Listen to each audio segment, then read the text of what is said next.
Hey, what up everybody? This is Stevie Breach coming to you. Today is going to be an awesome review of a very, very good show, but that it is honestly very, very hard to review one of these shows. This is Royal Rumble 1990, one of my favorite years there ever was in professional wrestling.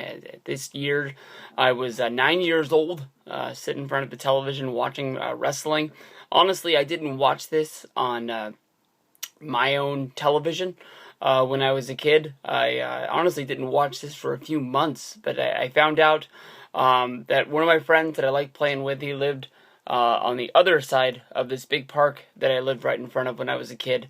I found out that he was a professional wrestling fan, and that his grandpa let him order the pay-per-views, and they used to record them, and they used to have them all recorded on tapes.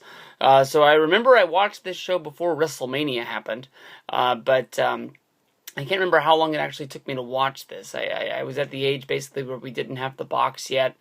I didn't know about Scramble Vision, so basically I knew that there was a pay-per-view, but I didn't know anything about what happened.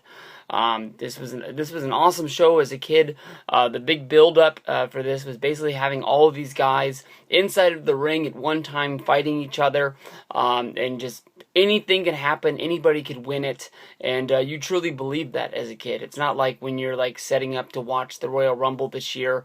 They're going to have a lot of names in there, but when it really comes down to it, is anybody going to win not named Seth Rollins, Dolph Ziggler, or Roman Reigns? I think those are the three names that are possibly going to win the Royal Rumble. When it comes down to it, if somebody put a gun to your head, everyone in here is going to pick Roman Reigns as their guy to pick the Royal Rumble. You might not want him to win it, but honestly, when it comes down to it, if you really wanted to put money on that prediction, what does it come down to?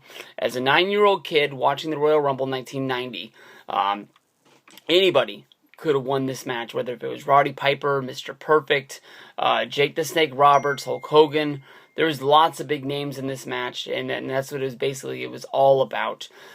There's a little bit of a side story that it comes down to. Basically, when they thought up of the Royal Rumble for 1990, when they drew up the plans for who was going to win this Royal Rumble, the immediate pick was Mr. Perfect. Mr. Perfect was going to win this. It was going to sort of plug him into his big rivalry that was going to be going down with Hulk Hogan with his Saturday night's main event matches.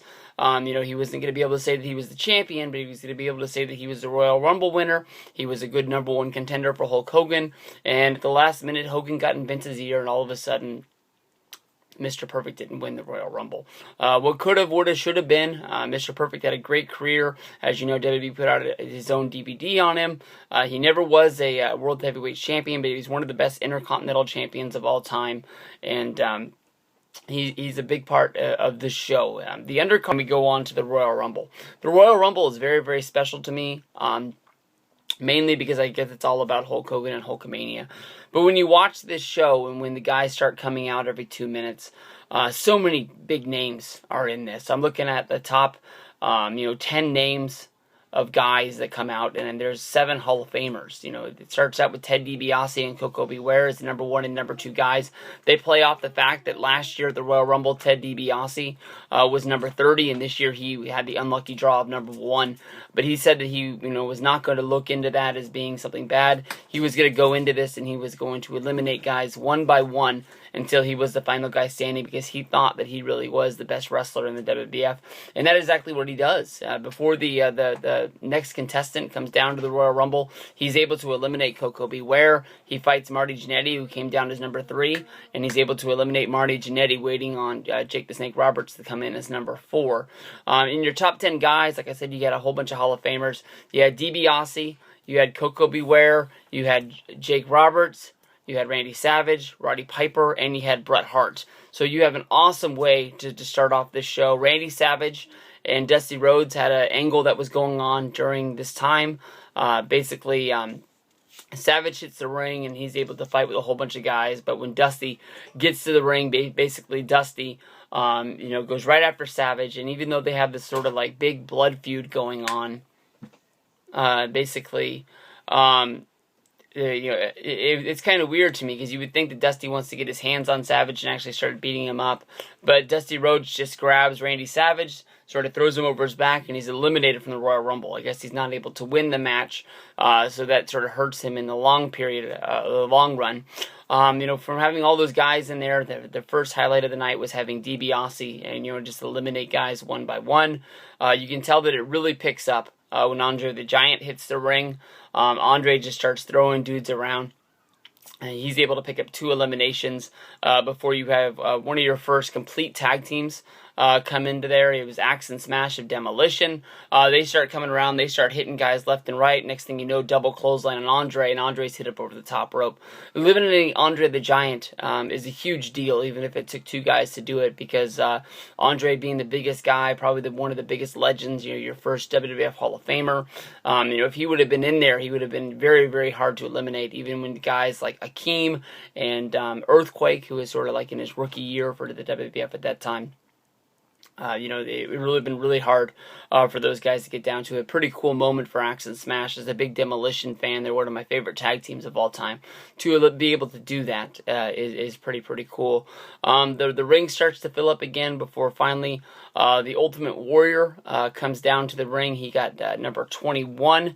One of the hottest moments is basically when Ultimate Warrior gets in there. He's able to go right after Dino Bravo, and he's able to eliminate him. He also eliminates Jim the Anvil Neidhart. And then there comes an awesome spot, basically, when finally Hulk Hogan comes down to the Rumble. He's in number 25 at this point. It's Ultimate Warrior. You've got Rick Martel and the Honky Tonk Man all fighting in there. Basically, Hogan goes after the Honky Tonk Man. Then you have the Warrior eliminates Rick Martel, and then you have this moment of, just pure electricity running through the ring. I mean, even watching this 20 years later, you feel it like, man, this is going to be an awesome match. This is going to be something really big in the future that they're building towards. Hogan and Warrior have a stare down. Basically, Shawn Michaels comes running down to the ring for his number, and as he hits the ring, he's eliminated so fast by the Ultimate Warrior. Just for Hogan and Warrior just to have this moment of basically they touch for a minute where they lock up, and then they're running the ropes crisscross applesauce with each other before they finally smack into each other. Both guys sort of give to the other one, but you don't really get to see the fisticuffs brawl that WrestleMania would be. But you could feel that somebody touched that, and they were like, "This is gonna be it." Finally, the Ultimate Warrior is eliminated by the Barbarian, Rick Rude, and out of anybody, Hulk Hogan gets involved to make sure that he gets him out of there. It comes down to Hogan and Mr. Perfect at the end. Once Perfect comes down at number 30, the match is pretty much already all said and done. As soon as Ultimate Warrior is eliminated, you can look and see the guys that are in there. You know that Hogan's going to be the guy. Hogan finally dumps Perfect over the top. He becomes the winner. He goes out to the outside in a real awesome moment. There's a fan in the front row who brought a Hulkamania banner that looks like it's pretty much done on a twin-size bed sheet, and Hogan's holding it up in the ring, and he's just sort of chanting along, and he's doing the pose down where it doesn't matter how long that pose down is. He can stand up there for 5 minutes or an hour and a half, and the fans are still going to be giving him these pops that you've never heard before. Hogan posed down to experience that one time back in the day. You knew how big of a star this guy really was. It sucks that the undercard for this show wasn't that great, but it wasn't really that hard to get through. The Bushwhackers Rougeau brother tag match that was about 15 minutes long, honestly probably was the hardest thing to sit through. If you're able to sit through that, you're going to be able to sit through a great show. As these guys come running down and having the Royal Rumble entrances, you can just get to relive so many guys, and a lot of guys that we've lost over the years that aren't with us anymore. But tons of Hall of Famers, tons of should-be Hall of Famers, some of the biggest names in wrestling, because at this point, this is when Vince McMahon is just going out to those territories and just basically bringing everybody in. I mean, if you can think of guys in 1990 who are on top of the game that aren't on the show, it's a very short number of guys. You can think of like Sergeant Slaughter, Ric Flair, 1990 Sting is coming up. Where would Sting be in 1990? I guess he is in that main event scene from WCW.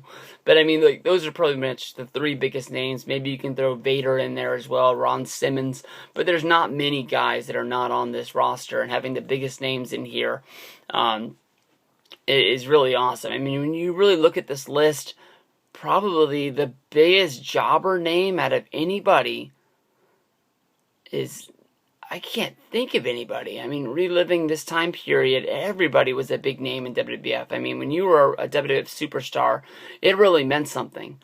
And you can tell by watching the show. I can't think of who the biggest jobber name is in here. It might, as a joke, be Marty Jannetty, but the Rockers in 1990 were a damn good team. I don't think there is anybody. This is probably one of the strongest Rumbles you'll ever see.